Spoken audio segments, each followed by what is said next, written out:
जितने लोग आस्था चैनल पर कथा सुन रहे हैं, जितने लोग फेसबुक यूट्यूब पर कथा सुन रहे हैं, इस बात को याद रखना कि नंदी के कान में कहने से क्या होता है वो इस कथा से सीख लेना।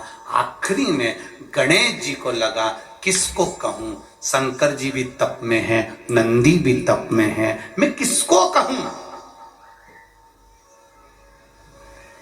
शिव जी को कह के कर थक गया, पिताजी को बोल बोल कर थक गया, पिताजी जागते नहीं। अब मैं किसको कहूं ये बात, किससे कहूं।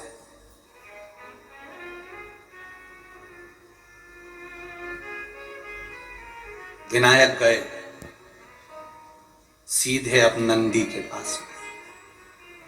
नंदी भी तप में लीन थे, शंकर जी की ओर मुख था, शंकर जी की ओर मुख था।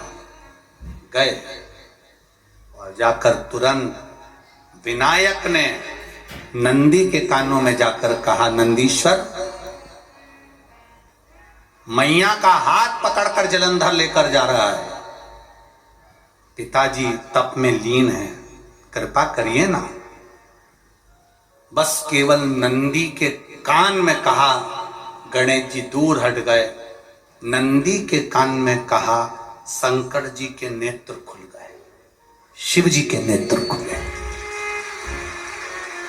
ध्यान देना जरा, इस शिव महापुराण की, आशुतोष शिव महापुराण की कथा, जो कथा यहां कही जा रही है, यह कथा पहले के चरित्रों में सुनने को नहीं मिली होगी। जरा ध्यान देना संवाद पर, जितने लोग आस्था चैनल पर, जितने फेसबुक यूट्यूब पर सुन रहे हैं। सनातन धर्म की हंसी उड़ाने वाले कह देते हैं नंदी के कान में कहने से क्या होता है, नंदी के सामने जाकर बोलने से क्या होता है, नंदी के पास बैठकर बोलने से क्या होता है, नंदी के पास बैठकर शंकर जी का मात्र दीदार करने से क्या होता है, दर्शन करने से क्या होता है। वो अच्छे से समझ लेना, जो लोग सनातन धर्म पर उंगलियां उठाते हैं वो अच्छे से समझ ले इस बात को।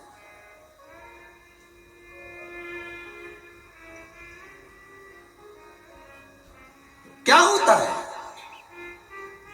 नंदी तप में लीन, शिवजी तप में लीन, शिव नहीं उठ रहे। विनायक ने नंदी के कानों में जाकर कह दिया, नंदी के कान में जाकर कहा, नंदी के नेत्र नहीं खुले।